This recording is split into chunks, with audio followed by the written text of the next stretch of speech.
riding the Burgman 650 in Launceston Part 2.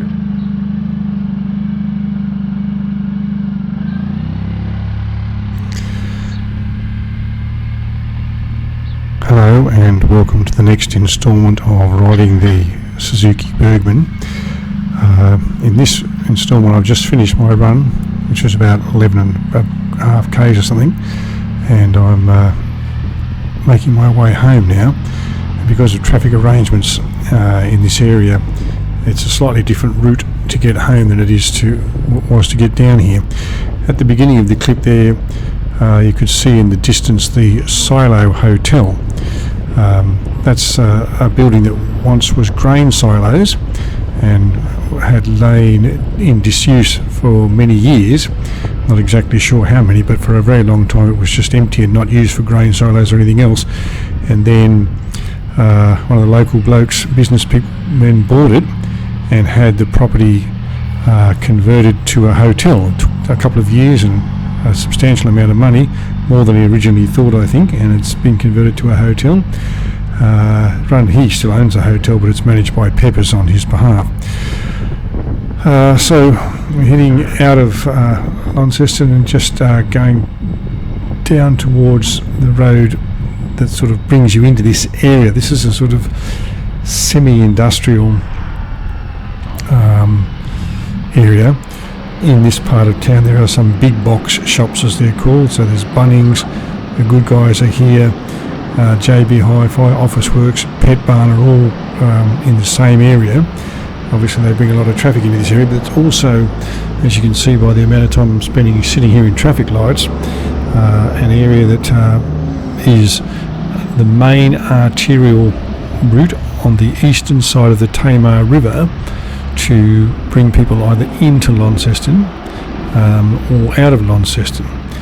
Now at this time of the day it's mostly people coming in to Launceston to work, so on the eastern side, north of Launceston, are a few little villages like Hillston and Dilston and so forth, and then further up Georgetown and Low Head. And there are people, when I say further up, they're only about 30 kilometres away, so there are people who commute from there into Launceston for their work each day. And this time of the morning the town's starting to come alive a little bit more than it was when I set off at 6:30 or at 6 o'clock to ride.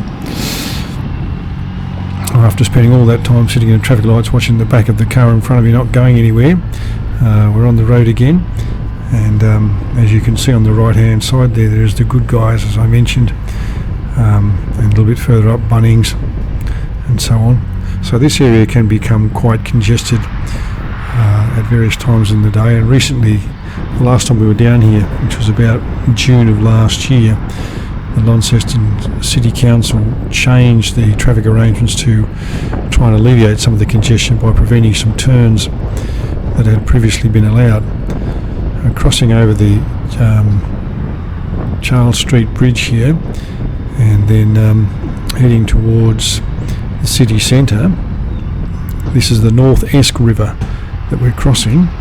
Launceston is built on the confluence of two rivers, that is where two rivers join together.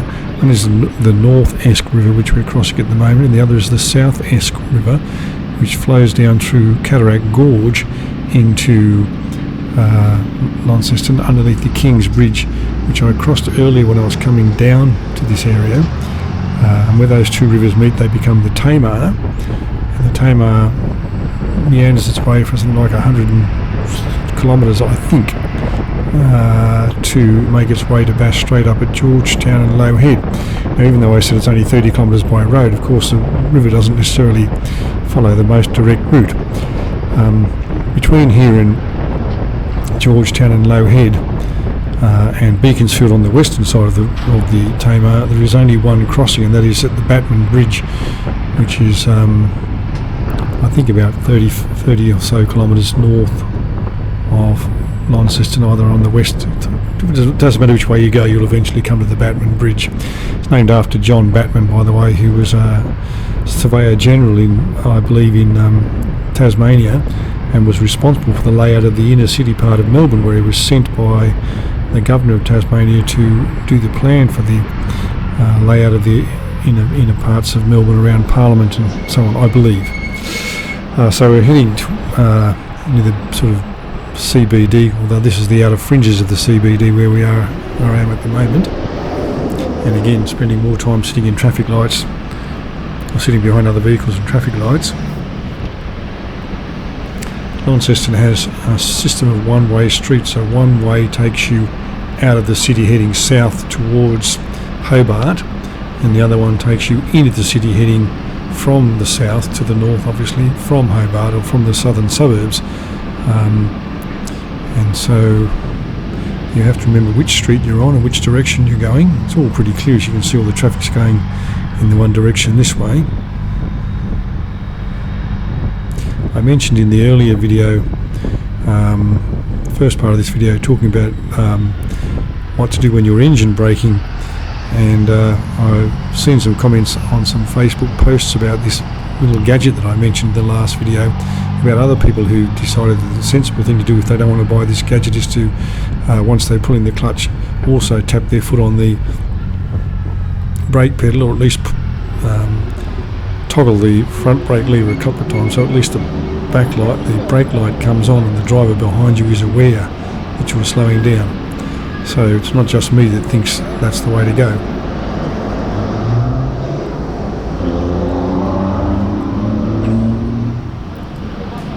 The street we're on is Wellington Street, which takes you out of town, and the street that you can see in front of you where the traffic's going one way is Bathurst Street.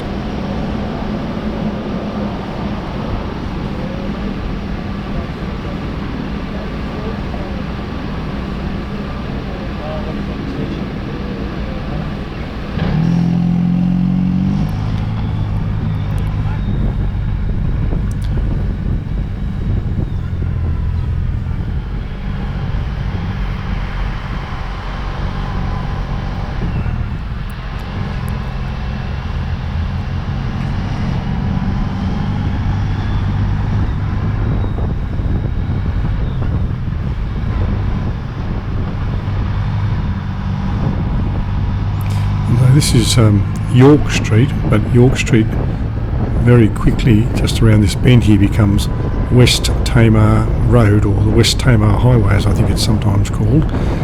Obviously we're now on the western side of the Tamar River, and you'll see that on the right hand side of the video in a few moments. And I'm heading north back towards my home, but as I said, by a slightly different route. You can see here that the West Tamar Highway is a dual carriageway at this point, but it's not a dual carriageway all of its length. And as you can see, quite a bit of traffic coming into town. So just looking over to the right there, you can see the Silo Hotel in the far distance there, and that's the Tamar River on the right hand side there.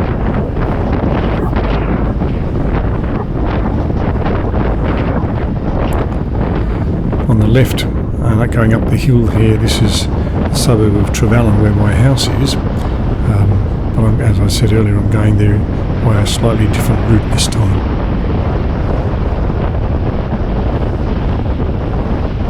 Now the Suzuki Burgman, it's a 650, so it's a big scooter, and in my view, when they were made in Australia, or sorry, not made in Australia, when they were sold in Australia, they were the benchmark for maxi scooters. They stopped selling them because I think they stopped making them worldwide because they were unable to meet the new Euro 4 or 5 or 6 or whatever standard the Euros were up to in terms of emission controls and so on with the 650 engine. For some reason they still were able to make the 200 and the 400, but they stopped making the 650. So the 650 is a maxi scooter, and it's quite good for touring and on the open road. It can hold its own at highway speeds of 110 without any problem at all. It's not the sort of scooter that you'd buy for delivering pizzas or doing one of those food delivery things, because it's a fairly big scooter, as you'd imagine, 220 kilos, and it's quite manoeuvrable for a vehicle of that size, but it's also quite expensive, whereas those in terms of purchase price, or when they were brand sold new, they were quite expensive. I think $12,000-13,000. I didn't pay that for this one because I bought it second hand, as opposed to the little scooters that the food delivery guys tend to use, which are probably $2,000 or $3,000. Also, these are expensive in terms of putting them on the road, in terms of insurance and registration and all those sort of things, so that's a bit of a disincentive with them. But they are a good scooter for getting out on the open road, and as I say, they can hold their own. They have, as I mentioned in the earlier video, a constantly variable transmission, but they also have a manual override, which when you're on the highway gives you access to a 6th gear and therefore improves fuel economy. Now, this is the West Tamar Road, and we're coming in towards the suburb of Riverside now. Just down on the right hand side there, the white building you can see is the Trevelyan Power Station, which is part of the Hydro Tasmania scheme. And I've talked about that in some other videos where the water is pumped out of the tail race inlet, which is just there. So we're coming up towards the end of this video, so thanks for watching. I hope that you found the scenery interesting and the commentary informative, and I'll talk to you again when I'm making the next video in this series, which will be the last leg when I get home.